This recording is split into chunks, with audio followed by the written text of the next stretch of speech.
Welcome back, my dudes. Today, we're talking about King David. King David was an absolute unit. When it comes to integration, he's the GOAT.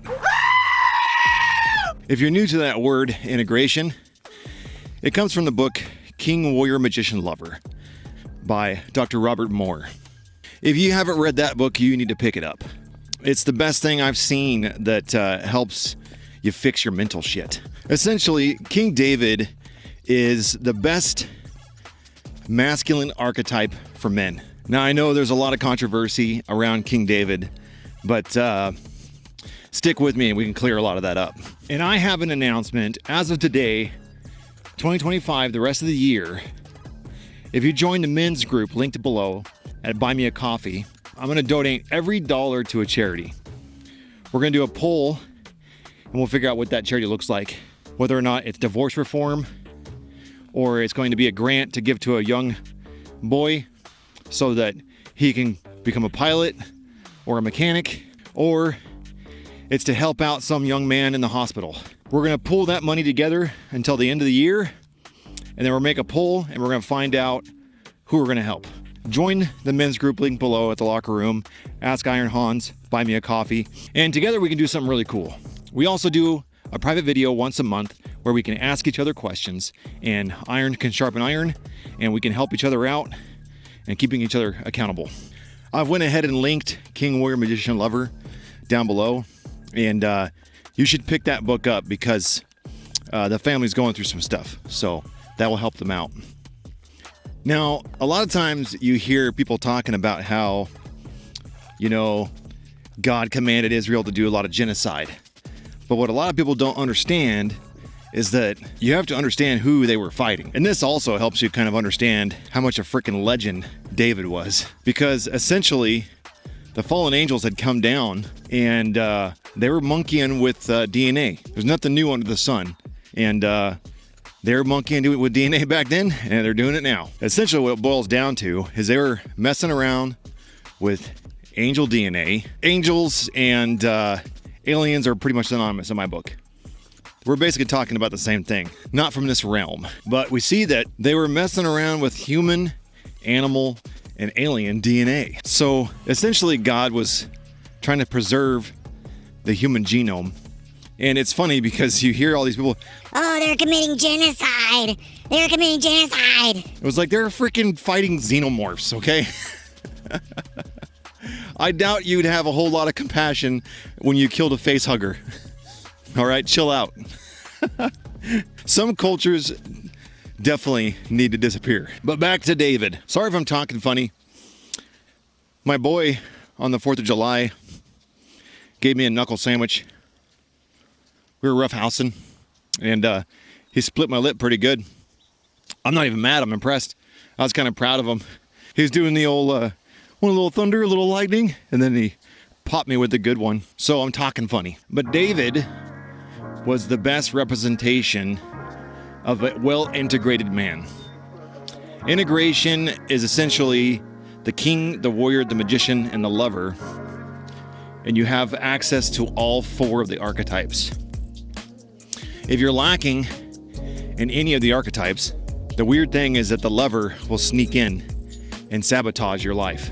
For whatever reason, we are creatures of pleasure, and we're going to find it one way or another. So David, from a young age, he leaned into the warrior pretty hard.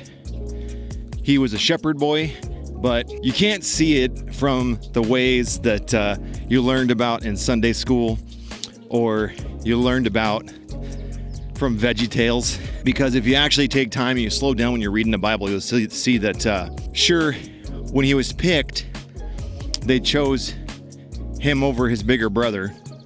But just because his brother was bigger doesn't mean that David was small. In fact, I honestly think that David was a freaking unit, because if you look at Saul stood head and shoulders. Oh boy. My trail has grown over.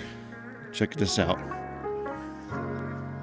I guess we'll have to go a different route. Saul was the tallest of all the Israelites. And he tried to give David his armor, And the only reason why David said, no thank you, was because he hadn't tested it out yet. And any good warrior knows you don't just stick some new bullets in your gun and then start everyday carrying that stuff. You have to take that gun out and fire it a bunch of times and make sure it's not going to jam on you, and learn how stiff do you have to be with the grip so that the slide falls all the way back. You can't just take a new piece of kit out and trust your life with it. So yeah, of course he was like, yeah, no thanks, I'm not used to this armor. Let's try something else.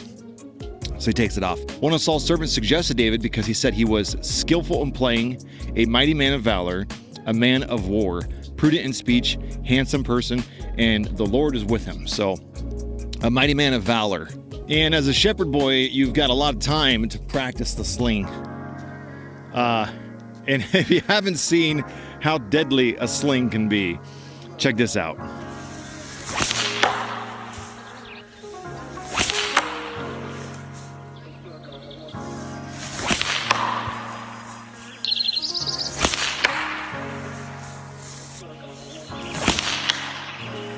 In the book of Jasher, it talks a lot about how the Israelites would train so hard with the sling that they could hit a goat hair with the rock.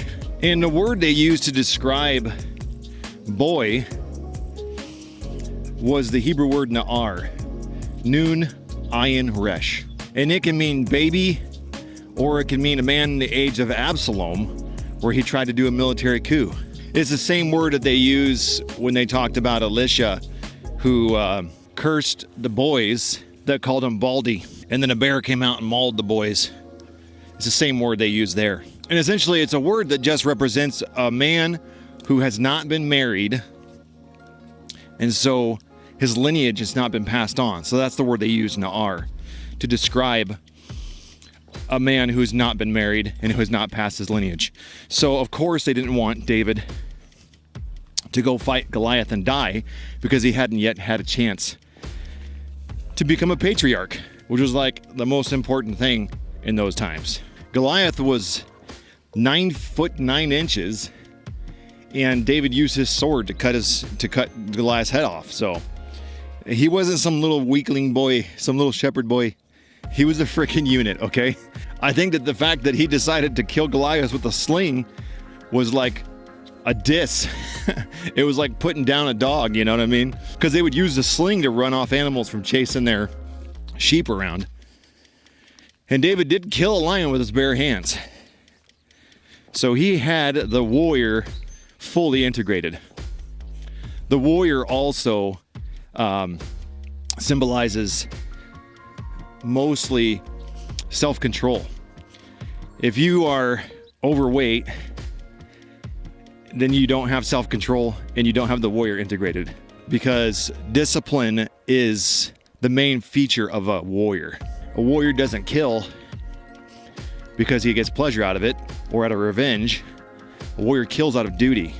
And in the old times, they understood that you can't have the warrior without the lover, because it just all goes off the rails. So King David is essentially the perfect archetype for the integrated man. So he integrated the king, the lover, the warrior, and the priest perfectly. The book King, Lover, Warrior, Magician is good. I just like, what is that little bug? That's a stump thumper. Check that out.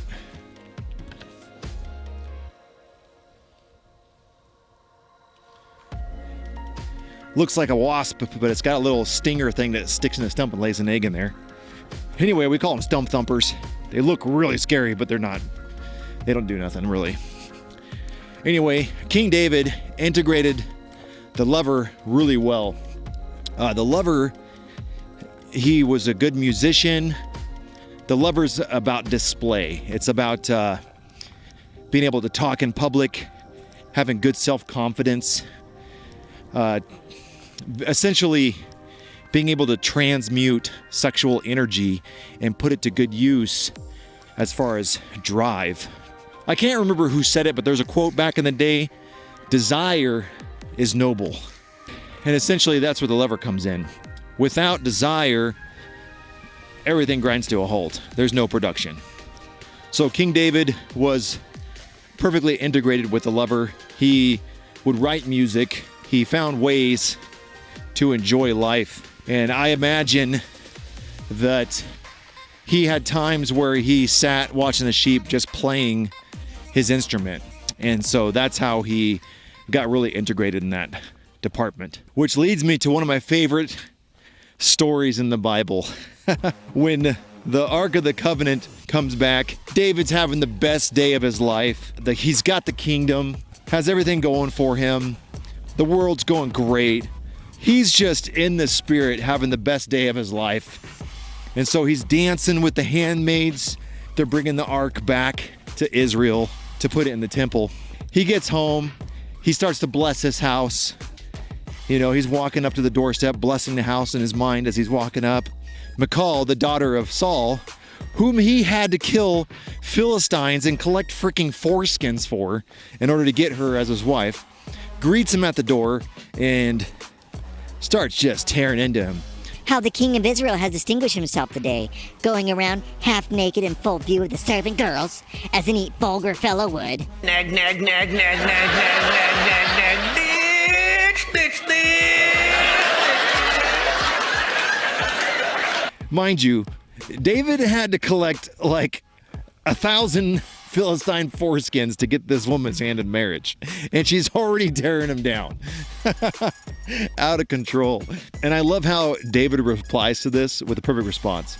I'll become even more undignified than this. And by these servant girls you speak of, I'll be held in honor. Essentially, he basically said, pipe down or you're going to get replaced. And because of this, Michal was barren for the rest of her days. And I believe that this is an example of mate guarding. They're just trying to chop you down and lower your self-esteem. It's basically like a plantation owner not wanting his slave to read kind of thing. They just want to chop you down. Low-value women will feel the need to cut you down so they don't have to rise up to meet your level. It's when they start shopping for you at Costco and bringing you home frumpy clothes. It's sabotaging your cut by baking cookies. You're starting to look too good. And because she didn't honor him and match his energy on like the best day of his life, and she shamed him instead for the fact that he was on his purpose, that's what led to her having a barren womb. And on a note with that, don't put up with people in your life who want to denigrate your greatness. You have the Spirit of God in you. You are great. Anybody that tries to call you a narcissist is essentially projecting. They are, in fact, the narcissist. And I look at that word as a compliment nowadays, because basically everybody hates a narcissist until they need to get shit done. Don't put up with denigration from your woman, because essentially she'll lose respect for you if you just don't tell her to shut up. A lot of girls will do that where they just push and push and push because they're hoping that you're going to finally put them in their place. Because if you're not willing to put them in their place, then any Joe Schmo, I mean, she's just a little girl, right? It's like if a little girl can push you around, then the world is really going to push you around. And I like the way to think of this as if your girl is not entering in your frame, anything essentially that's not in your frame is intriguing or it's funny. Because, I mean, think of it. It's like I look at my girl sometimes like she's a young lady, you know what I mean? She's a young girl, and you know how like young girls flirt with you? They're just so awkward. They don't know what to do, you know? Girls have no game.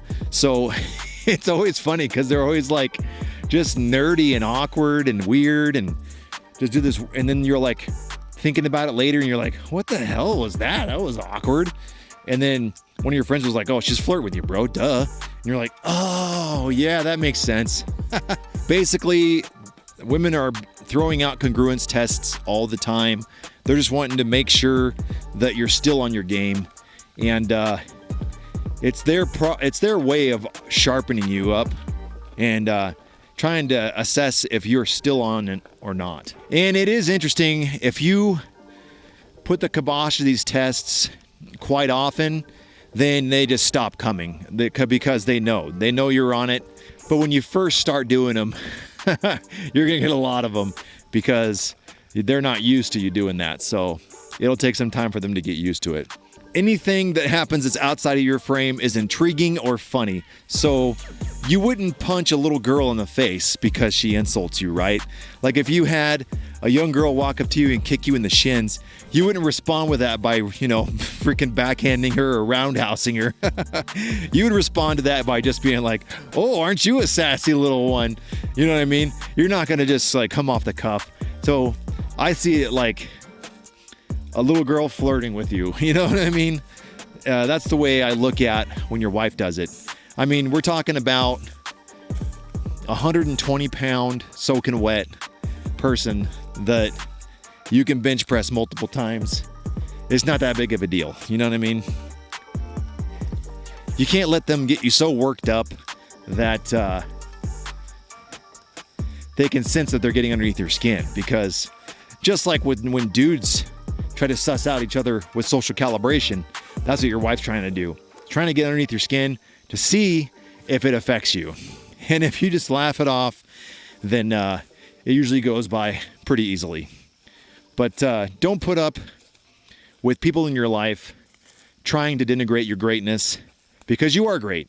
And so what? If you have an ego, like who cares? I mean, like, yeah, I'm a narcissist, but my wife's narcissist, It's like Beauty and the Beast. I'm a freaking animal, but I'm her animal. David was a good representation of the king as well.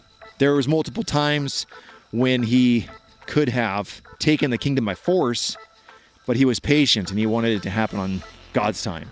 And in ancient times, the sacred king rituals were very prevalent. The concept of the sacred king involved a ruler believed to be instinctually linked to the well-being of the land and its people. Periodic sacrifices of the king were believed to revitalize the earth, ensure fertility, purify the community of sin. The sacred king rituals were very prevalent, and you notice this with the bog bodies that were found. Essentially, it was not good to be king, because if stuff was going bad in the world, you were going to get sacrificed, my dude. And these rituals were brutal. They were brutal. I can't even show these pictures on YouTube of the bodies they found. But if you can imagine it, they were doing it. So no, it was not good to be king. King was always synonymous with sacrifice and duty. A king gives without expectation of reciprocity. And a lot of times they were locked up in their own houses and couldn't even leave. I think a lot of people get tripped up on this because they think God just kind of copy-pasted these rituals when it came to Jesus. I don't think this is what is going on at all. If you look at the Old Testament, basically God laid out his perfect will in the beginning, and he gave it with the Melchizedek kingdom. Melchizedek, you hear that all the time. You'll hear people call it Melchizedek and Melchizedek.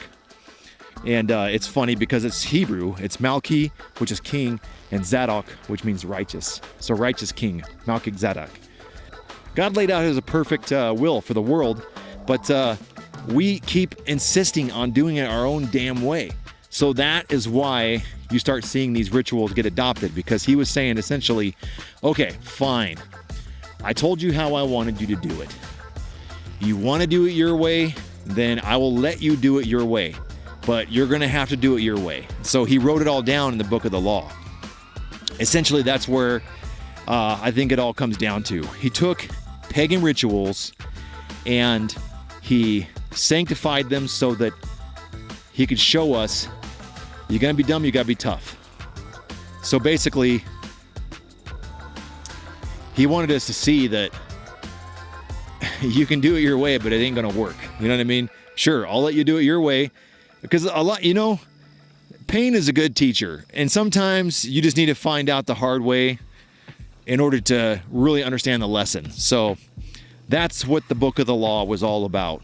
It was all about, fine, You want to sacrifice animals and do crap the way that the Mesopotamians did, then I'll let you do it. But we're going to write it down in a book, and you're going to have to do it exactly by the letter.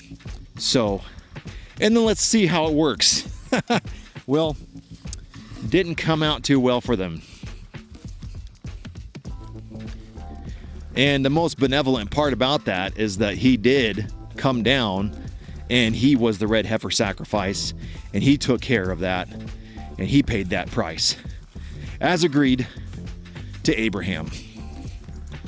So, no, I don't think that God copy-pasted pagan rituals, and then,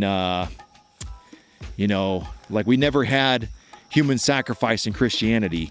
That was all pagan rituals, but God said, fine, I'll do it. If you guys really want this shit, then I'll do it, all right? I'll do it. And when I think about it, it's like, I would do that for my kids. It's like, God, you really want to do this thing? I'm not going to stop you from doing it. You got free will. I'm going to allow you to do it, but I'm going to tell you exactly what's going to happen. This is exactly what's going to happen. Because when it happens, they're going to be like, shit, Dad was right. And you'll notice a lot of times God chooses men with strong desire, and that's why you get that saying, desire is noble. Because without desire, nothing gets done. Okay, this brings us to the downfall of David's kingdom. His men were scared that David, their leader, was going to get captured. So they decided that he would be better off locked in the palace, off of his purpose. And that is the downfall of the boomers and most men these days, is that they have gone off purpose. They're more focused on retirement, more focused on the almighty dollar, more focused on building wealth and all that, than focus on their purpose. And when you get off purpose, that's when the lover starts acting up in your life and causing all kinds of problems, because you lose focus and you start drifting. So this is where we see the downfall of David. He was locked in the palace.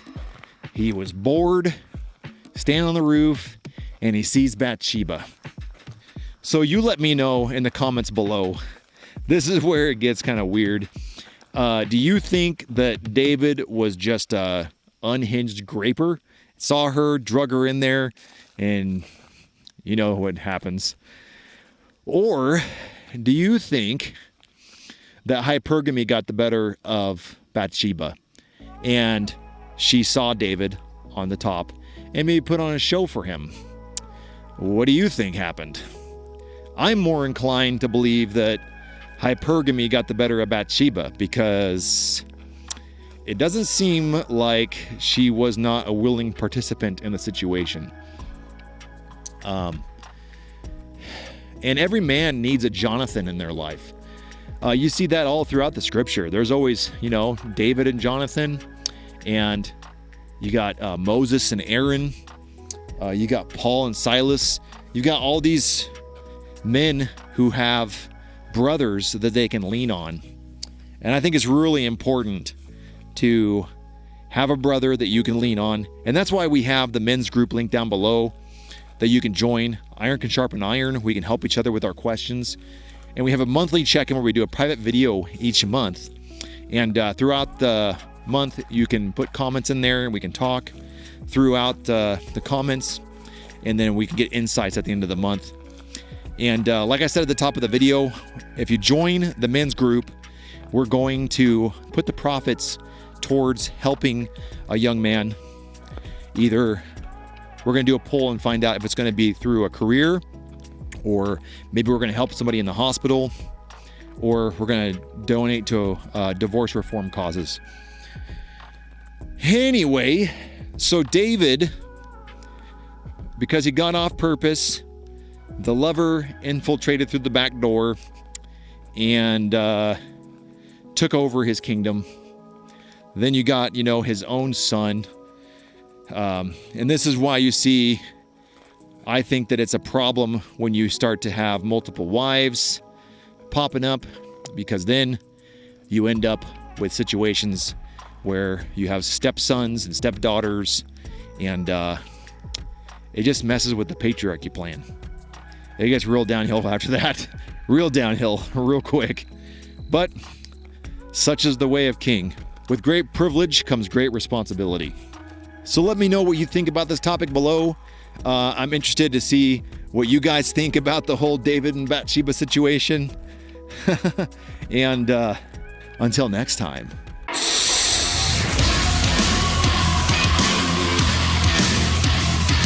I feel secure in my relationship. You are made of stupid